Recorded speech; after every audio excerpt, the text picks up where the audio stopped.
انگریزوں کا تسلط ہوا اور انگریز اس پہ قابض ہوئے، اور انگریزوں کے قابلیت کے بعد جب انہوں نے دلی میں آ کر کے اور دلی میں علماء کے شہید کرنے کے بعد انہوں نے آ کر کے یہ کہا تھا کہ اس کے میدان میں اس کے ذمہ دار نے یہ کہا تھا کہ خلق خدا کا، ملک بادشاہ کا، اب حکمرانی ہماری چلے گی۔ اسی وقت ہمارے علماء کے دل میں یہ پیدا ہوا تھا، اور اپنی درسگاہ سے، اس علمی ادارے سے حضرت نے یہ اعلان کیا تھا۔ وہ کون تھے؟ شاہ اسماعیل شہید رحمت اللہ علیہ کے والد، انہوں نے اعلان کیا تھا کہ آج سے ملک ہمارا غلام ہو گیا ہے اور ہمیں آزادی چاہیے۔ ہم نہ غلام پیدا ہوئے ہیں، نہ ہم غلامی اختیار کر سکتے ہیں، نہ ہم غلامی کے دور میں رہ سکتے ہیں۔ بگل بجایا، اور اسی دور سے ہمارے اکابر نے دو پروکتا کو چنا، اور وہ دو انسان کون تھے؟ اس مدرسے کے پڑھنے والے جو اسماعیل شہید رحمت اللہ علیہ کو لگایا کہ جائیے اور اس پچھمی علاقے میں جاؤ تو تبلیغ کیجیے، جہاد کا بگل بجائیے اور جہاد کے نعرے لگوائیے، جہاد کا شعلہ پھونکیے۔ ہر ایک انسان کے دل میں، نہ وہ ہندو ہو، نہ مسلمان ہو، نہ کسی مذہب سے ہو، لیکن مسلمانوں کی طرف اس جہاد کی زیادہ رغبت پیدا کیجیے، اس لیے کہ جہاد مسلمانوں کا ہے۔ اور ادھر سے سید احمد شہید رحمت اللہ علیہ کو لگایا، جو حضرت مولانا علی میاں صاحب دامت برکاتہ عالیہ رحمہ اللہ کے دادا محترم تھے۔ ان کو کہا کہ آپ جائیے اور پوربی چھیتر میں لے کر کے، لکھنؤ سے لے کر کے اور بنگال تک اور بنگال کی کھاڑیوں تک تم جا کر کے اس بگل کو بجاؤ، اور جہاں تک ہے وہ جاؤ۔ وہاں جائے، جب کلکتہ پہنچے ہیں، کلکتہ میں ایک نواب کے گھر گئے، انگریزوں کے خلاف بگل بجایا، اور وہاں جو ایسٹ انڈیا کمپنی تھی، اس کمپنی میں جتنے بھی نوکر تھے، مزدور تھے، کام کرنے والے تھے، مسلمان ہو یا ہندو، سب کے دلوں میں یہ نفرت پیدا کی، اس ایسٹ انڈیا کمپنی کو بند کرو تاکہ ان کی جو آمدنی ہے وہ جب کم پڑے گی اور ان کے اخراجات اس سے زیادہ ہوں گے تو جا کر کے ان کو ہم پست کر سکتے ہیں۔ اس سازش کو سمجھ کر کے پھر ان انگریزوں نے کیا کام کیا؟ نواب کو ایک ان کے دوست سے مل کر کے، اور نواب کو ان کے دوست کے گھر بلا کر کے، اور پھر دھوکے سے ان نواب کو قتل کروایا۔ اور اس طریقے سے وہ بھی ایک ہماری سب سے چھوٹی سی بات پیدا ہوئی۔ ان کے حوصلے بلند ہوئے، لیکن علماء کے حوصلے پست نہیں ہوئے۔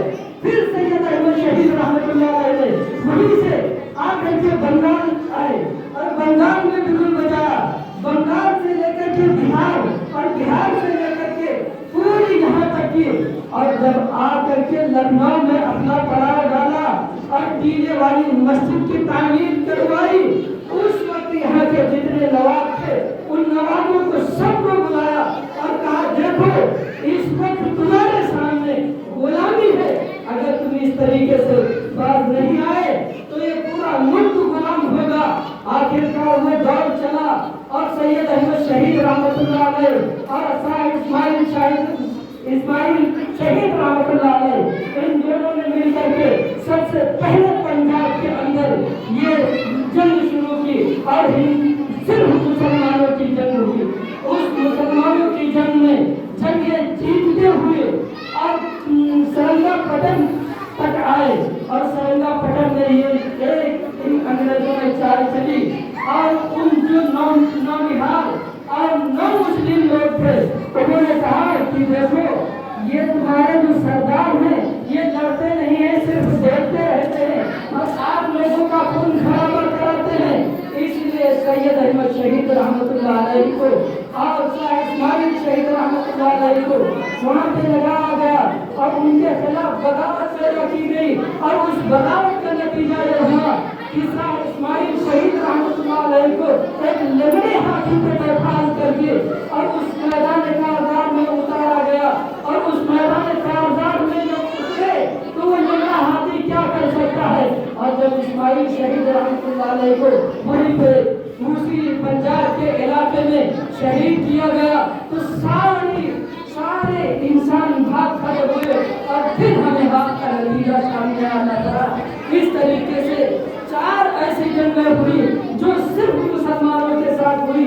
5ویں جنگ جو ہوئی جنگ آزادی جسے کہا جاتا ہے، تو مسلمانوں کا نے کہا ہم مسلمانوں کی تعداد کم ہے، اس لیے ہم سارے لوگوں کو ملیں گے اور سب کو لے کر کے جمع کریں گے۔ تو وہاں پہ سب کو اکٹھا کیا، ہندوؤں کو اکٹھا کیا، سارے مسلمانوں کو اکٹھا کیا، ان میں سب سے زیادہ اعلیٰ اور افضل ترین جو اعلیٰ ادھیکاری تھے ان کو جمع کیا، اور افسران کو جمع کیا جو انگریز حکومت میں افسری کرتے تھے۔ ان افسروں کو جمع کرنے کے بعد ان سے دستبردار کروایا اور ان سے الگ کروایا۔ پھر گاندھی جی کو ہمارے علماء نے گاندھی کا نام دیا، جن کا نام کرم چند موہن داس گاندھی تھا۔ کرم چند موہن داس کو گاندھی کا لقب دینے والے بھی مسلمان تھے۔ گاندھی بنایا اور ان کو آگے کھڑا کیا، جھنڈا دیا۔ کیوں؟ اس لیے کہ ان کے جھنڈے کے تلے یہ ہندو قوم آئے گی اور مسلمان ہمارے ساتھ ہوں گے، ہم دونوں مل کر کے اس ملک کو آزاد کرائیں گے۔ تو جب دونوں ملے اور اس ملک کو آزاد کرا، وہ ہے آزادی کہ ہم آج آزادی کے ساتھ جی رہے ہیں۔ اور اسی طریقے سے ہمیں یہ پیغام دینا چاہیے کہ ہمارے بزرگوں نے ہم دونوں کو ملایا ہے، ہم نہ ہندو ہیں نہ مسلمان ہیں، ہم اگر ملک کے لیے ہیں تو ایک ہیں۔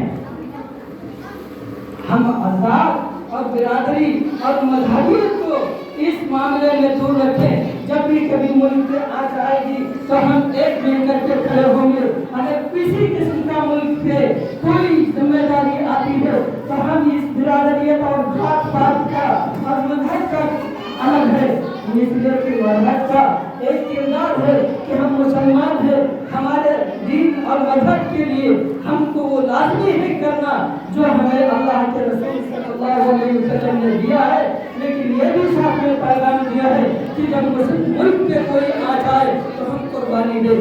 اس لیے ہم قربانی دینے کے لیے تیار رہیں، ہم وطن تیار رہیں، اور جو یہ سازشیں کرتے ہیں ہم ان سے دور رہیں، نفرتیں پیدا کرنے والوں سے دور رہیں۔ ہم ان کو یاد کریں جنہوں نے ہمارے ملک کے ساتھ ہمدردی کی ہے، چاہے وہ موہن داس کرم چند گاندھی ہو، چاہے ولبھ بھائی پٹیل ہو، چاہے چندر شیکھر آزاد ہو، چاہے نہرو ہو، چاہے جو ہو، ہم سب کو یاد کریں گے۔ ہم اسی طریقے سے یاد کرنے کے لیے یہاں بیٹھے ہوئے ہیں کہ ہمارے آبا و اجداد نے قربانی دے کر کے اس ملک کو آزاد کیا کہ ہم آزادی کے ساتھ رہ بھی سکتے ہیں، بول بھی سکتے ہیں، اپنے پروگرام بھی کر سکتے ہیں، آزادانہ طور پہ اپنے احکام کو اپنے مانگوں کو پورا بھی کروا سکتے ہیں۔ انہی بات کو چند باتوں پہ ہم اپنی بات کا اکتفا کرتے ہیں۔ آپ کو